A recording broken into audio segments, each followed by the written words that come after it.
for joining us for On Angels Wings. Thank you also to those of you joining us via Zoom. Chrissy Siner is moderating the virtual event for us, and we'll share relevant links with you and your questions with us during the Q&A. If you encounter any technical issues during the event, use the raise hand function or chat to let her know that you need assistance. We applaud all of you for joining us for this community conversation on end-of-life topics and invite you to continue the conversation at our other death and dying events that are going on through November 14th. Find a complete schedule of our events online at thelibrary.org/death in the program guides that you received when you came in and in our Bookends magazine available at all branches. Many of the events have virtual options, like many of you are attending this evening, and you can register to attend those on the site as well. This year's standout lineup of programs wouldn't be possible without financial support from the Hospice Foundation of the Ozarks. Thank you to the Hospice Foundation for the grant funding that helps us continue these important conversations. We value your feedback about tonight's program and use it to plan future events. We've made it quick and easy for you to give us your feedback with a program survey you can do on your smartphone. Just take a picture of the QR code on the front of the program guide or on our sign to open the survey. We also have paper surveys available. They're both quick and easy, and we really do appreciate your feedback. For you virtual attendees, a survey will pop up at the end of the session. And we also appreciate you taking it. We will circulate a sign-up sheet if you're interested in getting reminder emails about upcoming library programs. Before we begin, please make sure your phone is off or on silent out of respect for our speaker. On Angels Wings is a Springfield nonprofit organization that provides valuable services for families with medically fragile children, including therapeutic photography and grief recovery. Please join me in welcoming On Angels Wings founder and president, Michelle Cramer.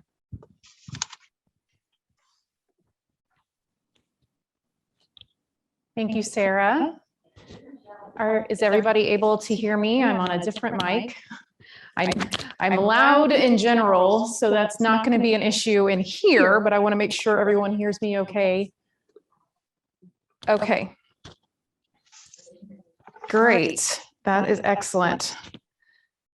Today, I want to talk about responding to grief. And I'll kind of give you some background information on myself so that you kind of have an understanding of why this is an important topic for me today. My name, of course, is Michelle Cramer. I am a professional photographer. I've been working in bereavement photography for 14 years. Of course, I do photography as a business, but the bereavement services have always been a part of my philanthropic heart for our community. I'm also a professional writer. I've been writing in one way or another for 20 years. And I'm currently finishing a book on helping others grieve without making it worse. This is a really important topic to me. In my experience working with bereaved families who have lost a child, I have seen and heard some incredible things when people are grieving. And that's exactly what I'm going to cover today. And also the topic of the book that I'm working on is really, there's a lot of information out there about how to grieve appropriately when you're the one that's grieving, but there's not a lot available to our general societal community about how to help someone grieve when you've not yourself experienced a traumatic loss. Do you know someone who has lost a child? Some staggering facts that really no one ever wants to talk about is that 1 in 160 pregnancies results in a stillbirth. And that's about 24,000 babies are born still annually in the United States. 40,000 babies a year in the US are born with a heart defect. 1 in 2,500 pregnancies results in trisomy 18.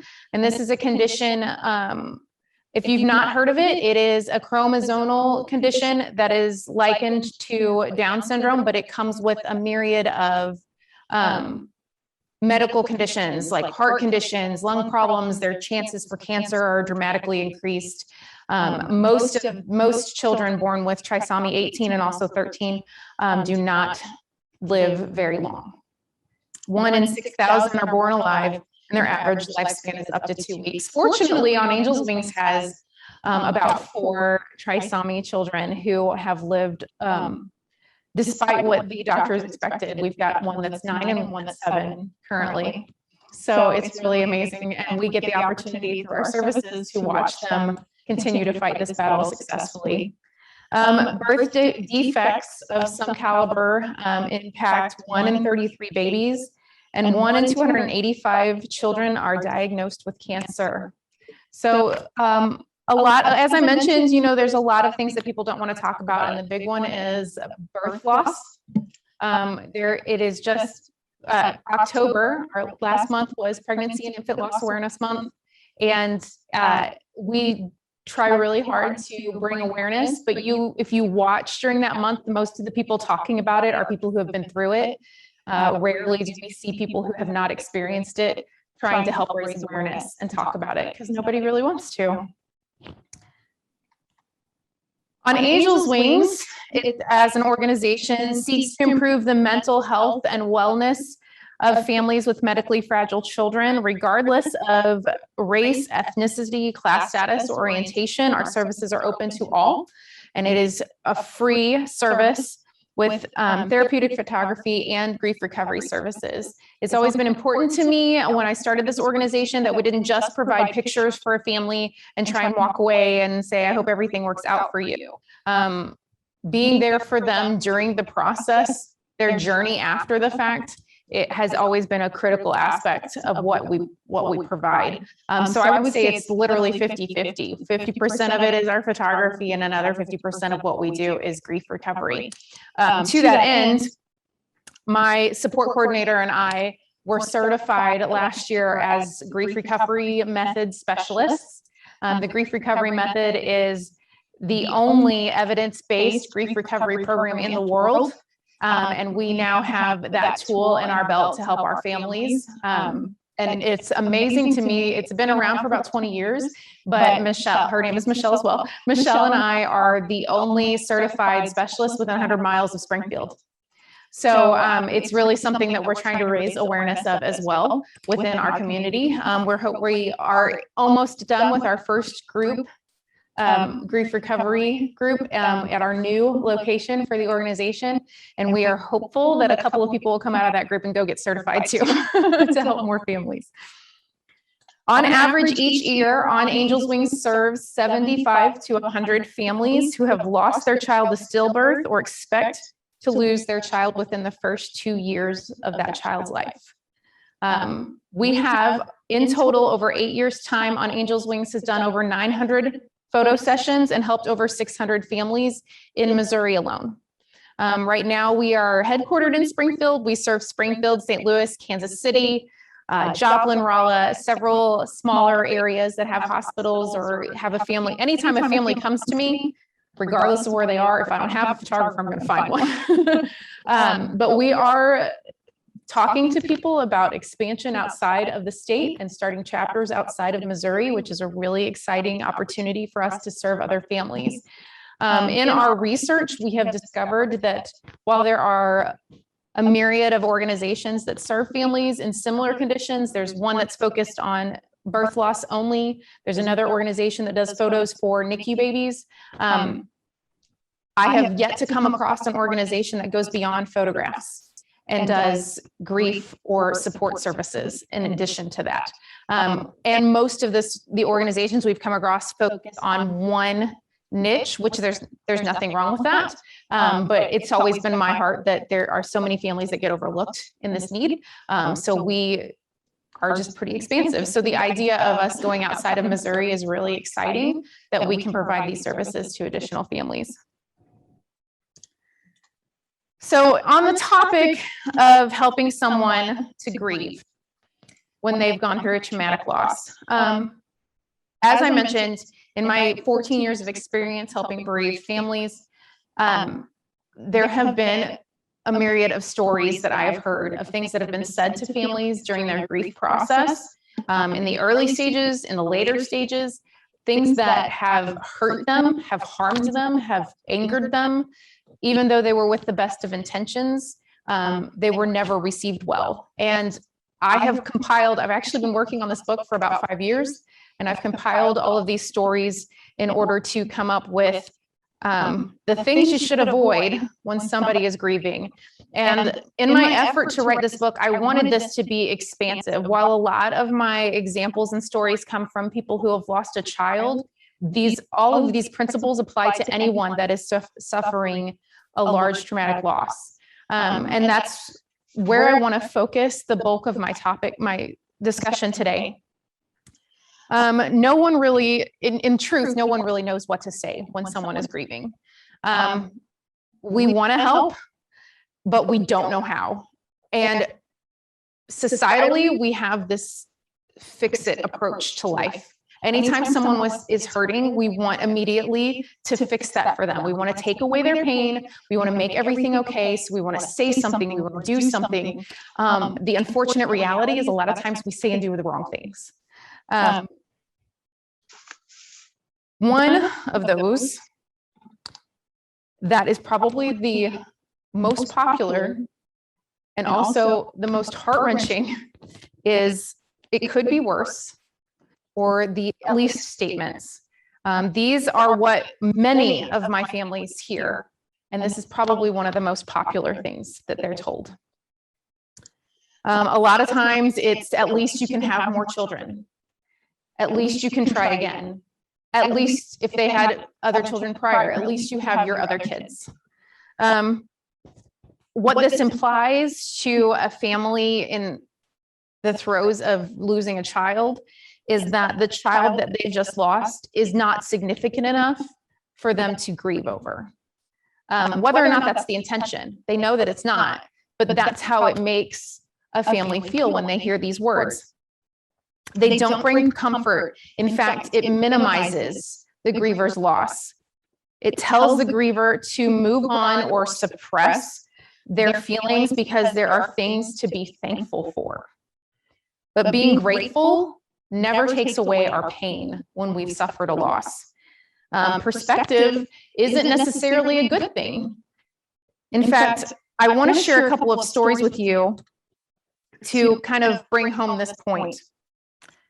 My friend Stacy, she had twin boys that were born in the NICU as micro preemies.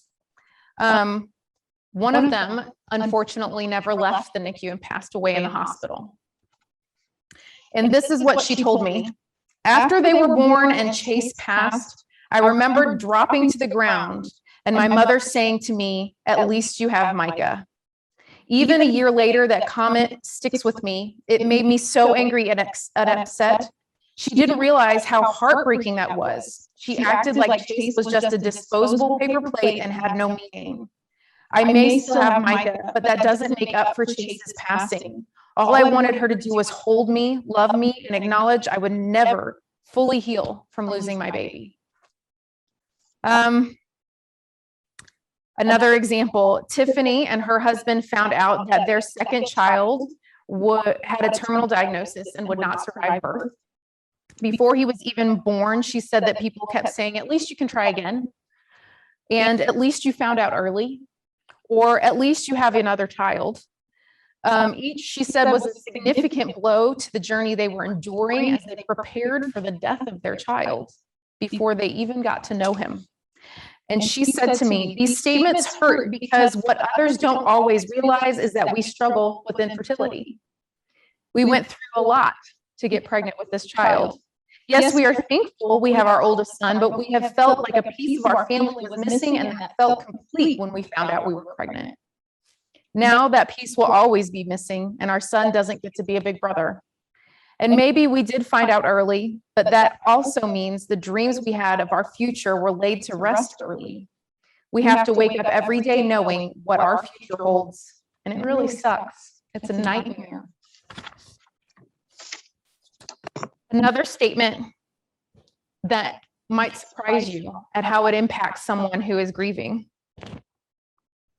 is, I'm sorry for your loss. And I would venture to guess that most of you have said this to someone who is grieving. Societally, this is our default to someone who is grieving. I avoid it at all costs anytime I come across someone that has a traumatic loss. Because for the griever, in most cases, it feels more like a lack of action and an abrupt exit to the conversation. And one of the things that I've encountered with On Angel's Wings is, I mean, over the years, you know, we try to recruit volunteer photographers, we try to get people involved, and a lot of times, well, I'm sorry families go through this, but I don't feel like I can help. I don't feel like I can handle it. And I understand that.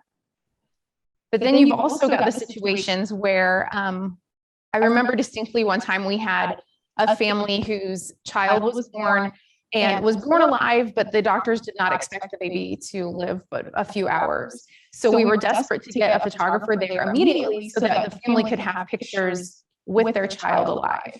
As you might imagine, there's a drastic difference between a family in the throes of grief and the pictures that they receive, or a family holding on to those precious moments.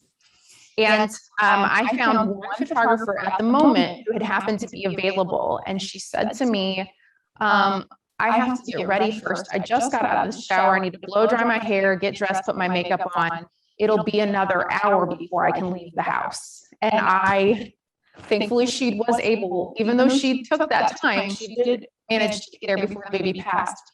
But I have many times gone in the middle of the night in my pajamas, hair tossed up in a bun, because honestly, that family cares nothing for how I look. All they care about is that I'm there. And that's kind of a great example of this I'm sorry for your loss mentality, is that we have a tendency we jump on that I'm sorry for your loss, but I'm not going to really do anything to help you with it. It can be overwhelming. What we do can be overwhelming, but my discomfort in those moments is nothing compared to what the family is going through. I hear a lot, how do you do what you do? And that right there is how, because what I'm feeling as an observer is nothing compared to what they're feeling as the person experiencing that loss. Grievers often tell me that I'm sorry for your loss feels vacant to them.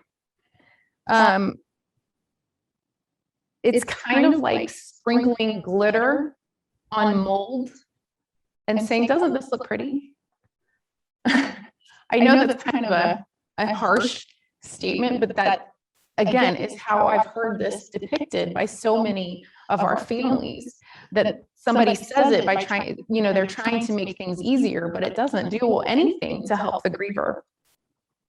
In fact, I'm sorry. Sorry tends to be used as an adjective, but it's actually a verb. When you say I'm sorry, if somebody is wrong, if you wrong someone, you say I'm sorry. You take ownership of what you've done. By saying I'm sorry for your loss, it's kind of like taking ownership of the loss that person has gone through, but you had nothing to do with it, and there's nothing you can do to make it better. Again, a lot of people tell me it's kind of patronizing. It's like because it's an acceptable norm, I'm sorry for your loss often gets a hall pass. The griever also has, they've told me, I just let it go because I know their intentions are good, even though it makes me feel terrible. And it's what you're supposed to say. That's what we've been taught, right? But they feel like the empathy is forced when someone says this to them. It feels more like a cop-out for those that don't know what to do or how to take action to help. An imagery that came to me as I was working my book for this particular sentence. Imagine, not too long ago, we had to pull the root of this epically huge bush tree thing out of our garden. And we tried everything. We dug 3 feet deep. We dug all the way around that root. We could not get it out by ourselves for nothing. It actually took 3 men and a truck to get this root out of our yard. And I'm sorry for your loss, to me, is kind of like someone standing in their yard trying to dig out the root of a tree or a large bush, and a friend drives by, rolls down their window and says, "Man, that looks hard. I am so sorry you have to do that. I'll see you later," and drives on. When all that person wants is for somebody to help them, even if it is still an arduous and difficult process for the two of them, doing it alone is miserable. I'm sorry for your loss tends to be the drive-by addressing of someone being in the throes of grief. I hate that you're dealing with that. I'll see you later. That's how grievers receive it. I wanted to share a couple of stories for this one as well, so you know that I'm not just saying this is how they feel. Megan told me that when she heard this from people, "I'm sorry for your loss," after the loss of her daughter, it did nothing for her. It's something everyone says to show compassion, but not everyone means, she told me. Most of the time, people don't want to deal with a broken person, and saying "I'm sorry for your loss" is a quick way to leave the conversation. And what is someone grieving supposed to say in response when they hear "I'm sorry for your loss"? Thank you. Angela told me that the expectation seems to be that she would say, "Oh, it's okay." But when it comes to the loss of her child, she says it's not okay. And saying that only makes me hurt more. She said, "It's like I'm brushing off the most devastating part of my life." I, of course, know that it's not the person's fault that she died, Angela told me. So I can't express my anger or pain at her passing to them. I often feel left saying thank you. But even that feels like an odd response. Why am I thanking them for being sorry?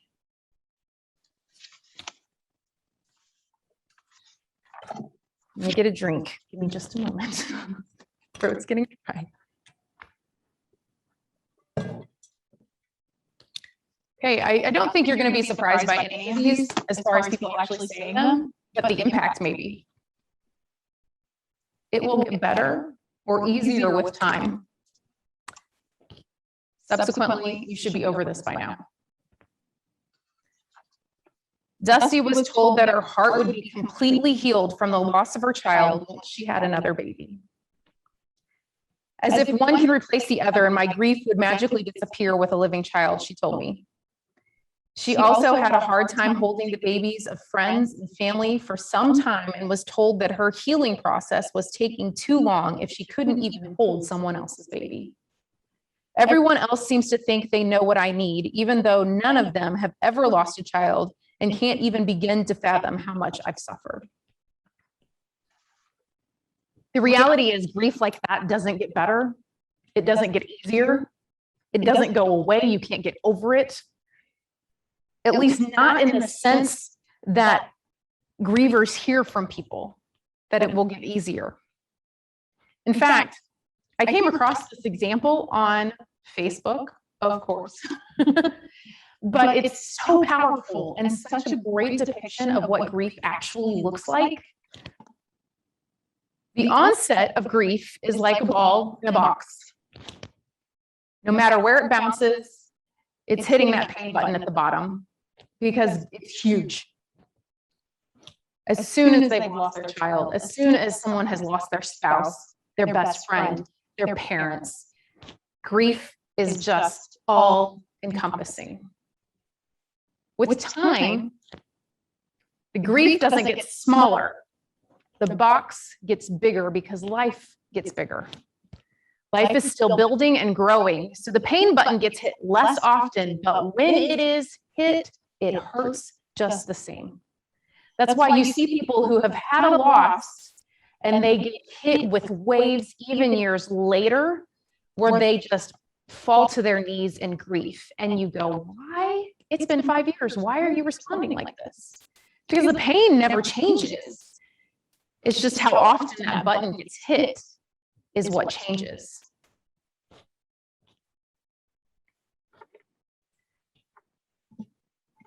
It will get better with time is a false sense of hope.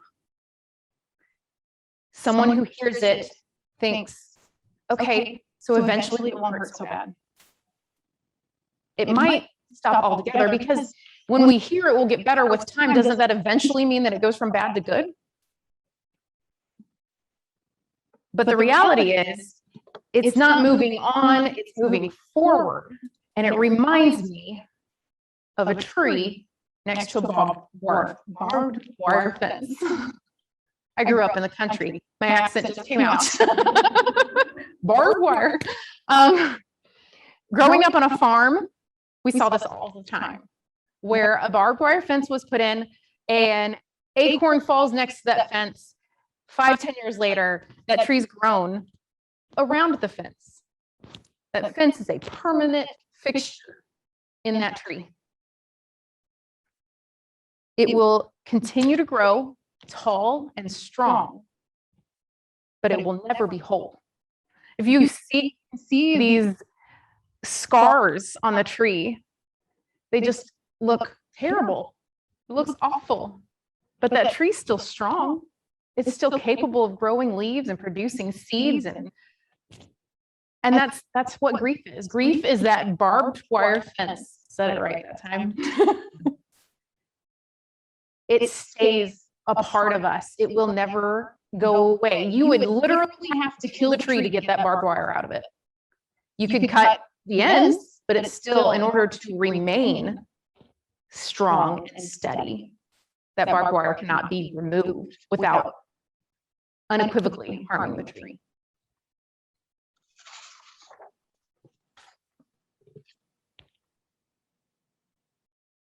Let me know if you need anything. I call this the sentiment of inaction.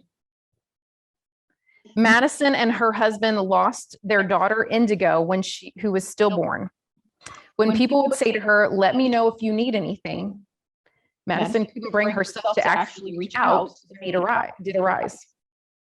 It's difficult for me to reach out because I honestly don't know what to ask for, and I hate being vulnerable in front of people, being weak, especially when I already feel so debilitatingly weak. Asking for help leaves me completely vulnerable. Unless I really know them, I tend to feel that it's just something for them to say when they don't know what to say, because most people don't understand what to do in the face of loss. Loss, especially of a child, is so not right or normal, and people don't know what to do with it. A slight adjustment would be to take some action instead, to not wait for it. One way you could say it, instead of "let me know if you need anything," which puts the follow-up and the action on the griever, you can say, "How can I help?" What this implies is that I'm ready to take immediate action right now. This "how can I help" says, in this very moment, what do you need? And does not put the burden on the griever to remember or try to reach out later when a need arises. This also means that the person who's trying to help is already involved and already committed. A better approach would be to be proactive. Take action without being asked, with appropriate boundaries. Everyone needs meals, needs their laundry washed, needs their house vacuumed, needs groceries bought, needs kids picked up from school. Depending on the level of grief and the circumstances, I mean, when someone who has lost a child and has other children does not want to get up out of bed the first week, 2 weeks, 3 weeks at 3 o'clock in the afternoon and go get their kids. It's debilitating just to get out of the house. So to take the action and say, "I'll pick up your kids for you next week." There's things that you're capable of doing, or even just to say, "I'm going to the grocery store right now. What do you need? I will come by with it. I'm already going. What do you need?" Or if you know someone well enough that you already know where they live, without asking, show up at that door and say, point me to the vacuum. All of these are ways to help someone who's grieving without causing extra pain. You are actually taking a proactive approach to help that process. Madison continued to tell me how things turned around for her. The first day I was back at church, about 3 weeks after Indy passed, several people I talked to, nearly all women, asked what they could do for me. It was so spur of the moment that it was already a lot for me to be back in public, and I couldn't think of anything. Others, however, offered their help when I needed it, but I didn't really always know what I needed. And if I did know, I didn't know who to ask because it meant being vulnerable to that person. What helped me the most was several ladies at my church, as well as in my life, who didn't ask what they could do. They just set up meals and brought them to my door. Another recipient of ours, her name is Callie. Her daughter is Ellie. Ellie has been a recipient since she was 1 and she just turned 7. I honestly can't. It all kind of is a jumble. 2 to 3 years ago, Ellie had a heart and double lung transplant. And she has her ups and downs, but considering where they were literally on death's door with her, waiting in the hospital for months for a donor. And they said, I don't think she's going to make it through the night. A few hours later, the donor happened. I mean, it was just a miracle. And Callie shared with me how things were when they first got her diagnosis. She has a Q22 deletion. It is a chromosome deletion that causes a myriad of health problems. It caused severe heart failure and other things. When Ellie was first diagnosed, Callie says she was broken, devastated, overwhelmed, depressed, exhausted, everything in the book.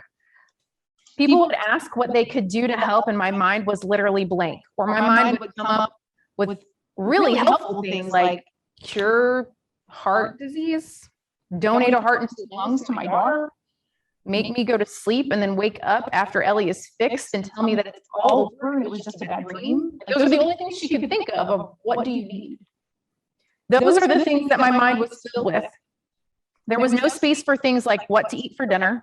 I had no idea whether I had done the laundry recently or showered or gone to the store or paid the bills. I literally did not care about any of those things. This is your brain in crisis mode. It's a lot different from our normal chronic stress. It's all encompassing. So when people ask how to help, it almost was impossible to respond coherently.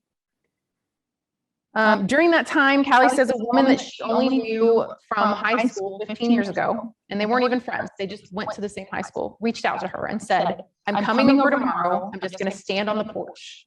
And if you want me or need me, let me in. If you want to tell me to leave, that's fine. But I'm going to be there. If you want to hug or talk or for me to watch Ellie so you can shower, that's fine too. And this is the impact that Callie said it had on her. We weren't even friends. But in that moment, she was my best friend in the world. She showed up the next day and the week after that and the week after that. She has kids, and at that time, a newborn that had recently graduated from the NICU. Trust me, she was busy. I can't tell you how much her visits helped me to get through that time. We weren't productive. We didn't tackle a to-do list. She would bring her girls over and we would watch the kids play while drinking coffee and talking. That's it. But she showed up when I needed it. And now she's one of my greatest friends and staunchest supporters. When someone shows up for you, even when they are busy with their own life, it gives you the strength to go on. When you become a priority in someone else's life, it takes away the dark feelings of being alone and isolated in your grief. When someone you know is going through a crisis, don't overthink it. Just show up. It's that easy. There's no need for perfect gifts or trying to calculate the magic time of day when you won't bother anyone. Trust me on this. Just go.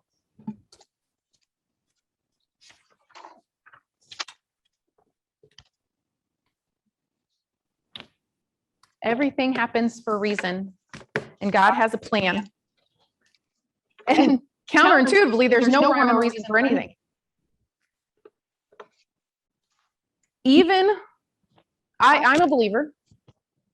I have a strong faith in God, but I never say this to any of our families, because even if it aligns with their belief system, the statement doesn't help.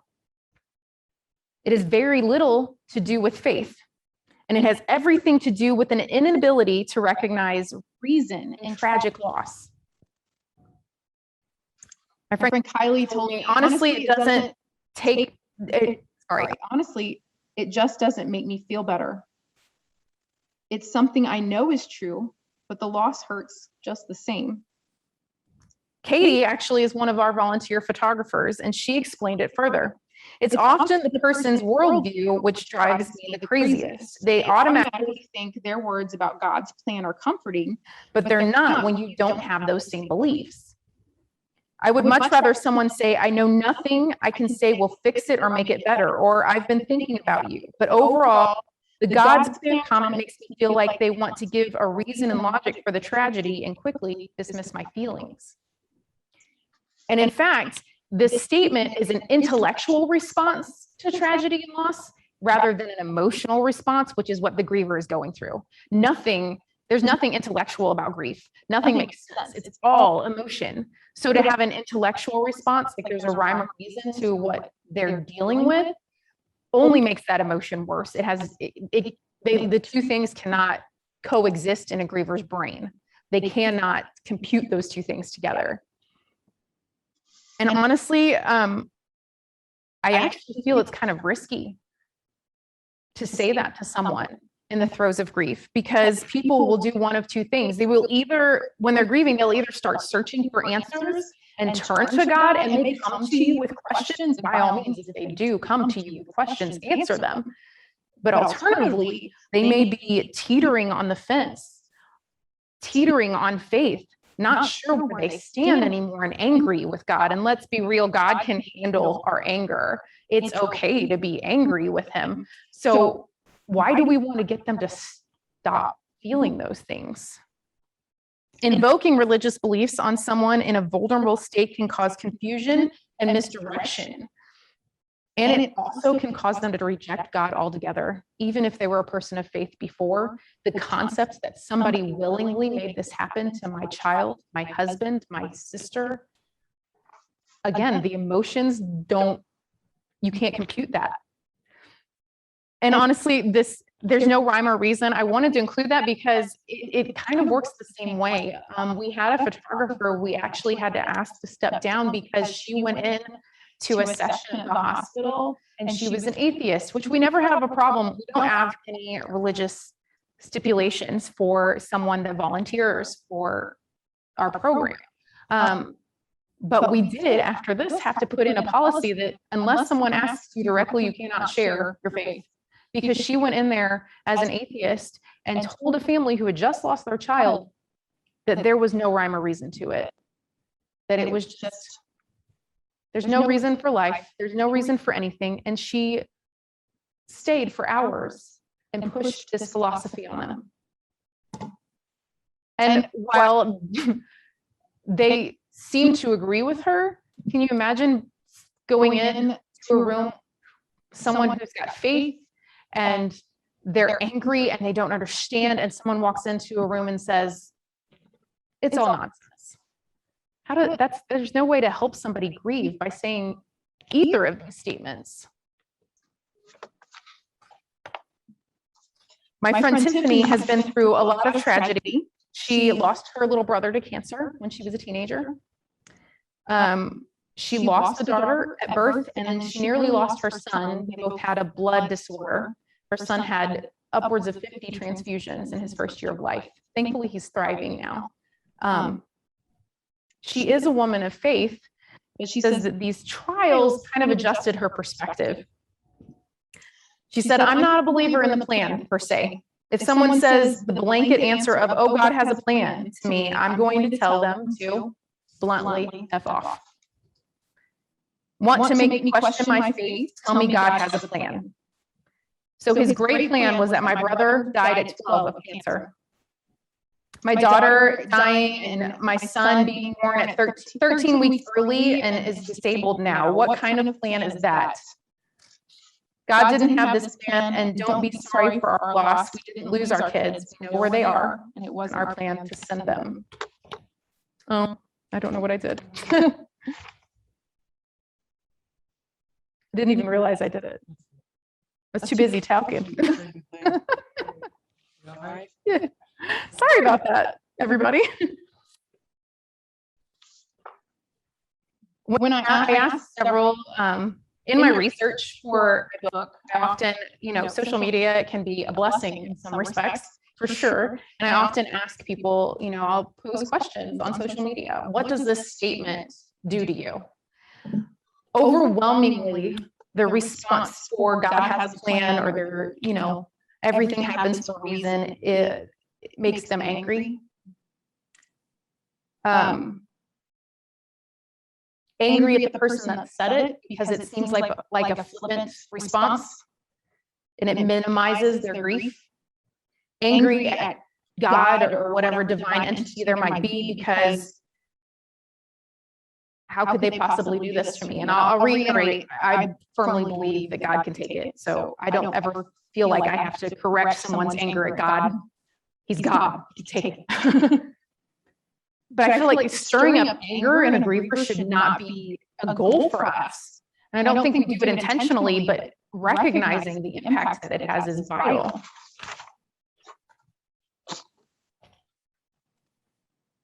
The truth is that even if you do all these things right, it still may not be enough. I love this quote: "Look closely and you will see almost everyone carrying bags of cement on their shoulders. That's why it takes courage to get out of bed in the morning and climb into the day." You may have the best of intentions. You may do all the things right, say all the right things, and take everything that I've said tonight to heart and repeat it verbatim, memorize it, do it all right. But that still may not be enough for the griever that you're trying to support. They may not be receptive. Grief is a beast. And honestly, sometimes it turns a griever into a monster. Whether that's towards themselves or towards others. They might shut you out because you're too close to the situation and a reminder of what has happened. Even though everything that the griever tries to hide from anyone else who doesn't have a direct connection to the situation comes up and wells up in them when they're around you. I won't go into extreme detail, but a family member of mine had a stillbirth, and there were some extraneous circumstances around that, and we've lost contact with almost, they're kind of like my surrogate family, and we've lost contact with almost the entire family because we were so intimately close that they shut us out because it was too much to be around us. And I say that only because I know that I've tried everything that I can. I know that I've done all the right things, but that hurts. It's like a mirror. When you're around someone, when someone is close to you that is grieving and they start to shut you out, just understand that being with you is a mirror for them. They can see everything that they're feeling, and it wells back up, and it's just too hard. If you still struggle with what to do for someone grieving, there's really only one answer: be honest. I had a photographer who was assigned to do maternity pictures for a family who knew that their child would not survive. And the mom gave a detailed rendition of all of the diagnoses, all of the things that are going on, how this is affecting them. And the photographer privately came to me and it was like, "This is heartbreaking. I don't know what to say." And I said, what you just said to me, that's what you say. This is heartbreaking. I don't know what to say, but I'm going to do my best to give you beautiful images and capture these moments for you. Honesty really is the best policy, especially when you're dealing with a griever. If you don't know what to say or how to make it better, that's what you say to them. but make sure that you don't flake out, that you don't make excuses when they do finally ask for help, that you don't wait for them to ask, but you reach out and you check in, you take action. Don't offer to help and halfway hope that they don't actually ask you for anything, because, oh my gosh, I'm so busy, I don't know how I'd make time for them. Like I said before, it's really just prioritizing despite your own busy schedule and life. It's recognizing that they're worth it. I'm heading to the store. What do you need? Fit them in to your life. Make them a part of it to where it works. And suppress the innate desire to do more, be more, say more, and fix it. Nothing is not an option, but trying to make it right is an impossibility. A simple gesture of open availability can have a substantial impact on a grieving person. And I'll close with this. This is the simplest solution and what I always strive to say to any family that I encounter. I don't understand what you're going through. And I want a parenthetical note, even if you've been through something similar, you cannot understand their specific feelings or situation. So it's, I don't understand what you're going through, and I don't know what to say, but I'm here for you in whatever way you need. All right, that's all that I have, and I am ready for questions. Well, one comment, excellent presentation on a difficult topic. Thank you. I appreciate the compliments. I agree. Another question, has Michelle read the book, Don't Take Away My Grief? The question was if I had read the book, Don't Take Away My Grief, and I actually have not. So I'm grateful that someone has suggested that, and I'll be sure, are you writing that down for me? See, I will be sure to check that out, because in working on my book, I did try and find whether there were other books out there of this nature. I think that there are so far few in between that it's just really hard to locate them. So I'm thankful to whomever suggested that for making that recommendation. Were there any other questions? Not so far. Yes. I agree with the presentation. Oh, I appreciate your compliment. Thank you.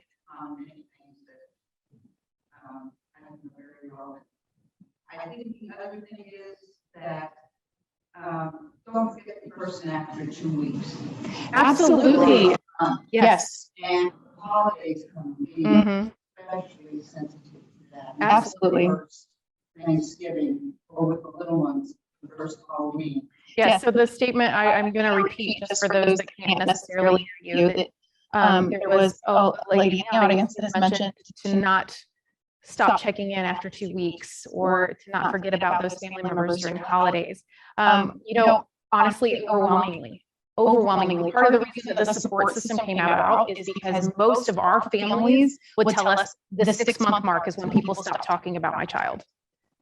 For 8 years, it's always 6 months. They don't want to talk about it. They don't want to bring it up. They act like my child never existed, especially when you've got a birth loss or an early, like a pregnancy loss, something to that effect.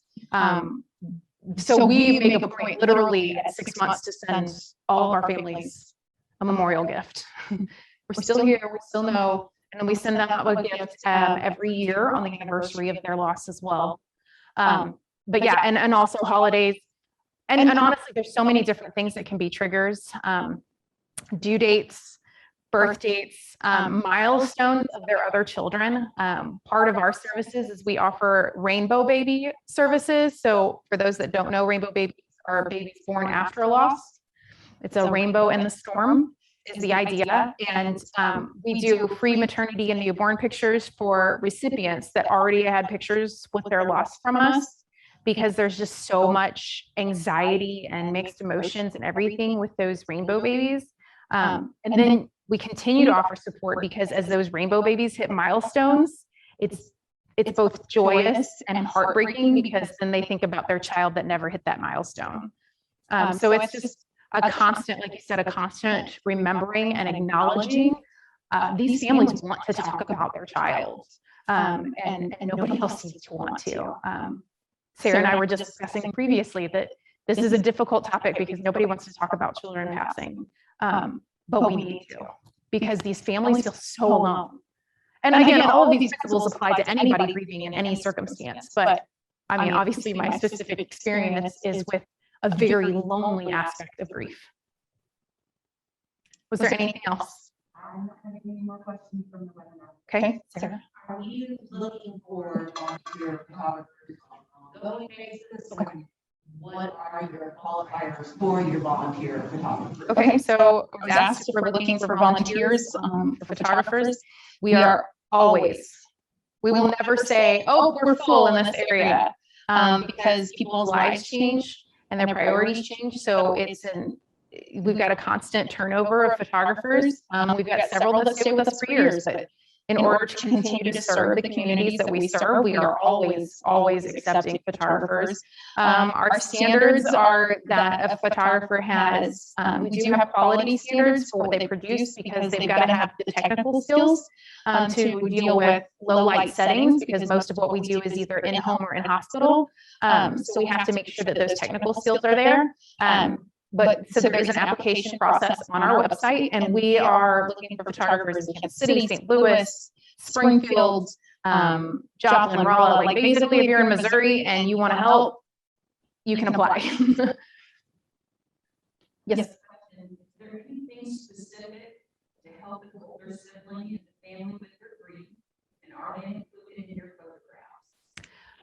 The question was whether there was something for older siblings and if they're included in photographs. The photographs that we provide for families include, if it's in the hospital, previously, before COVID, it was anybody that was there.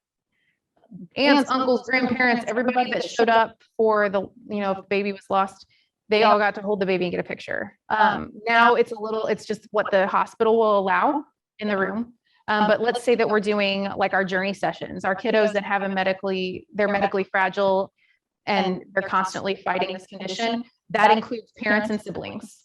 We can do grandparents if we have prior notice that they want to include the grandparents in those pictures.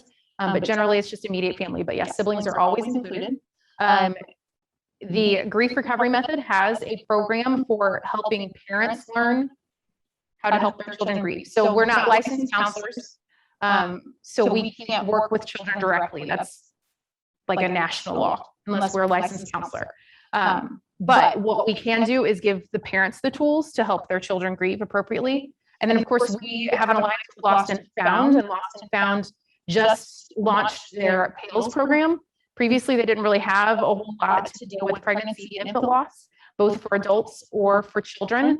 They've just this year launched their PALS program that we're helping with that, and that does address pregnancy and infant loss, both with parents and the children in separate groups, not as a whole. And we're really thankful that they've started that program.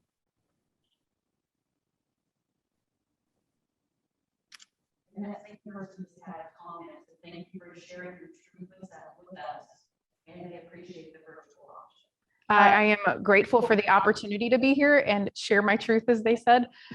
This is something I am unequivocally passionate about. And I am so grateful to the Library Center for allowing me to come and be part of the Death and Dying program this year.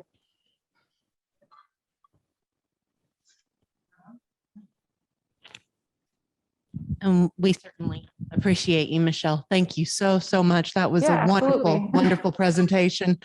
Thank you all for joining us this evening. We do appreciate it if you take a moment to fill out the survey, and hope you can join us for some of our coming programs. I believe Caitlin W is sold out tomorrow night, but if you want to join us Saturday and next week, you're welcome in person and virtually. Have a good evening.